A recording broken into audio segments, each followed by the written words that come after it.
Kama shetani ameifanya familia kuwa watumwa, hiyo familia inaweza kutumikishwa katika mambo kadha wa kadha pasipo wao kutaka.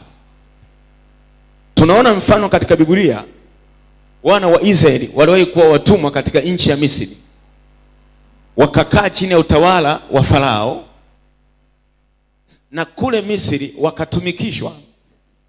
Japo Mungu alikuwa ameshaongea na Ibrahim, akamwambia kwamba uzao wako watakuwa wageni katika nchi hii, lakini mimi Mungu nitawajilia tena niwatoe.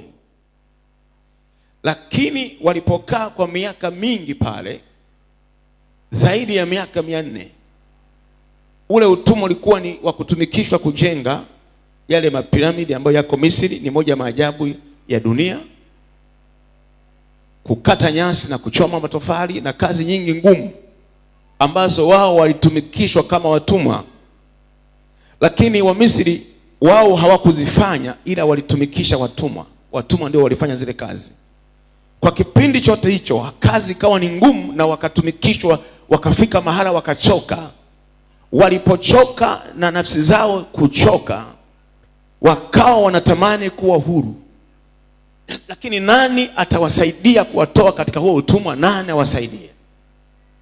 Katika maombi yao wakawa wanamlilia Mungu, kwa sababu wana historia kwamba Mungu wao ni Mungu wa Ibrahimu, Isaka na Yakobo.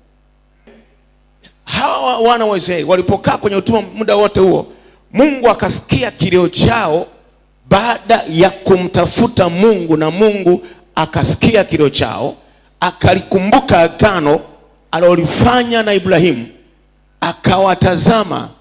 Mungu akawaangalia. Maana Mungu hakuishia kuangalia, alianza kuchukua hatua namna ya kuwatoa katika huo utumwa. Haleluya. Ibada ya asubuhi ya leo, Mungu asikie kilio chako na familia yako. Mungu asikie kilio cha watoto wako. Mungu asikie kilio cha maisha yako na familia yako.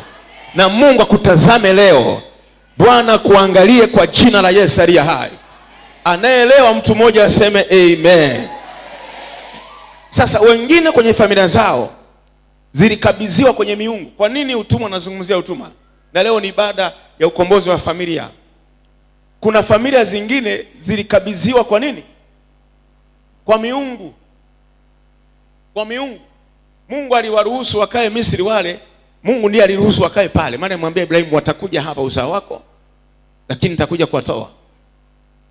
Kwa Mungu aliwapa na siku za kukaa miaka 400. Na akasema watatoka na utajiri wakiwa na mali nyingi. Maana Mungu alikuwa na agenda yake. Sasa kuna familia ambazo zimekabidhiwa kwa miungu, yani mizimu. Sasa kuna familia zingine walikuwa wanachukua watoto, wanachukua ukoo, familia, wanaenda wanajikabidhi pale, wanatoa na sadaka. Iwe inachinjwa mbuzi au kondoo kwenye kichuguu au kwenye mti mkubwa, mbuyu, mwembe mkubwa, au kando kando ya kwenye kisima chenye kichaka mara fulani. Pale kunakuwa kama ni madhabahu fulani, wanakusanyika pale, wanatambika, wanachinja, halafu wanatamka, mkuu, tumekuja, nimekuja na kukabidhi watoto wangu na uzao wangu nakabidhiwa. Sasa wewe uliyeko hapa unajuaje kama ukabidhiwa? Kama babu yule ambaye ukumuona alisema na uzao wangu wote, hao walioko na watakaozaliwa. Maana unakuja kuzaliwa uko kwenye order.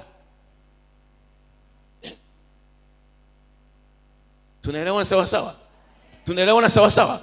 Unazaliwa kumbe uliko kwenye nini? Unashinga mchungaji, mbona kuna mama ananifuatilia? Sio nakufuatilia, napasa utie bidii. Kuna nila ulifungwa kabla hujazaliwa.